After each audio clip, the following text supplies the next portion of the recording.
অতি শীঘ্ৰে হিমন্ত বিশ্ব শৰ্মা ডাঙৰীয়া পদত্যাগ কৰক মুখ্যমন্ত্ৰী পদৰ পৰা।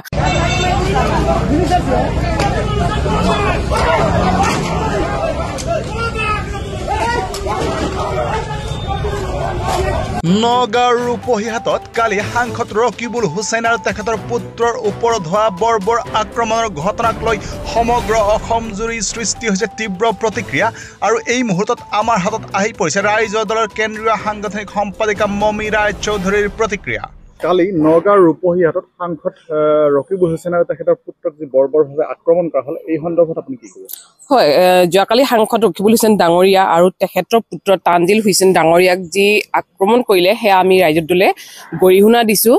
আৰু এয়া একচুৱেলি মানে বেয়া লাগিছে যে এয়া গণতন্ত্ৰৰ প্ৰতি ভাবুকি, ৰাইজৰ প্ৰতি ভাবুকি। আজি অসমখন কি হ'বলৈ গৈ আছে, য'ত নেকি শান্তিৰ অসম বুলি কৈছে, সেই শান্তিৰ অসমত আজি অৰাজকতাৰ সৃষ্টি কৰিছে। এতিয়া কথাটো হ'ল নিৰাপত্তাৰে, ঠিক আছে।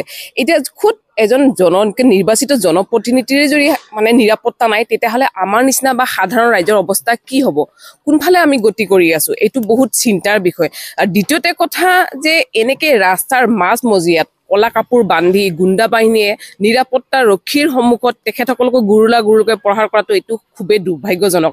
তাৰমানে কথাটো এতিয়া এনেকুৱা হৈছে খুদ নিৰাপত্তা ৰক্ষীৰে নিৰাপত্তা নাই। গতিকে আকৌ এবাৰ কৈছো যে ৰাইজৰ কি অৱস্থা হ'ব।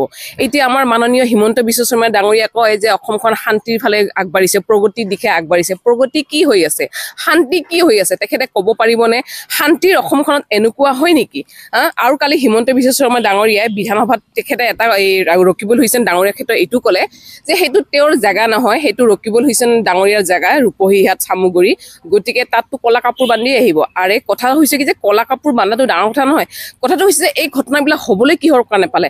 আৰু কথাটো হৈছে কি, হিমন্ত বিশ্ব শৰ্মাই তেওঁ নিজে এজন মুখ্যমন্ত্ৰী, তেওঁৰ মুখত এনেকুৱা টুলুঙা মন্তব্য সভা পায় নেকি? তেতিয়াহ'লে এটা বস্তু তেওঁক বুজাই দিয়ক, সেয়া যদি ৰূপহীহাট বা চামুগুৰি ৰকিবুল হুছেইন ডাঙৰীয়াৰ যদি জেগা হয়, তেতিয়াহ'লে হিমন্ত বিশ্ব শৰ্মাৰ মানে জেগা ক'ত? তেতিয়াহ'লে ক'ত শান্তি আছে? কোনখিনি জেগাত হিমন্ত বিশ্ব শৰ্মাই মানে শান্তি দিব অসমৰ অসমবাসী ৰাইজক? দ্বিতীয়তে এইটো কথা কওঁ, গৃহ বিভাগটো কিহৰ কাৰণে আছে? এই যে ঢাক ঢোল বজাই যে গৃহ বিভাগ আছে বৃহৎ। এতিয়া মই ক'ব মোৰ হাঁহি উঠিছে, ক'ত গৃহ বিভাগ? কাৰণ গৃহ বিভাগ দেখোন ব্যৰ্থ, আজি আইন শৃংখলা দেখোন ব্যৰ্থ। কি কৰি আছে সেয়া গৃহ বিভাগটো? বন্ধ কৰি থৈ দিয়ক। কাৰণ এতিয়া যদি ৰাজপথত যদি মানুহে এনেকে বেট বল, ক্ৰিকেট খেলা বেট বল যদি মাৰিব পাৰে, কালি পৰহিটো দিন দুপৰতে মানুহৰ ঘৰত গৈ মানুহক মাৰিব। গতিকে তেনেকুৱা গৃহ বিভাগ থকাতকে নথকাই ভাল। অতি শীঘ্ৰে হিমন্ত বিশ্ব শৰ্মা ডাঙৰীয়া পদত্যাগ কৰক মুখ্যমন্ত্ৰী পদৰ পৰা। কাৰণ ইমান ব্যৰ্থ মুখ্যমন্ত্ৰী আমাক নালাগে। আমাক ফুলজাৰি মাৰি থকা চৰকাৰ আমাক নালাগে। আমাক ফুলজাৰি যে মুখেদি কথা কৈ থকা চৰকাৰ আমাক নালাগে। কাৰণ আমাক লাগে কামে কাজে কৰা। তেওঁ জনকল্যাণ মন্ত্ৰী হয় নে নহয়? গতিকে তেওঁ ৰাইজৰ হিতৰ সৈতে চিন্তা কৰিব লাগে, ৰাইজৰ জনৰ হিতৰ সৈতে চিন্তা কৰিব লাগে। কিন্তু কি কৰি আছে? একো নাই, অকল টুলুঙা মন্তব্য, অকল দায়হৰা মন্তব্য। গতিকে এই গৃহ বিভাগটো পদত্যাগ কৰাই ভাল।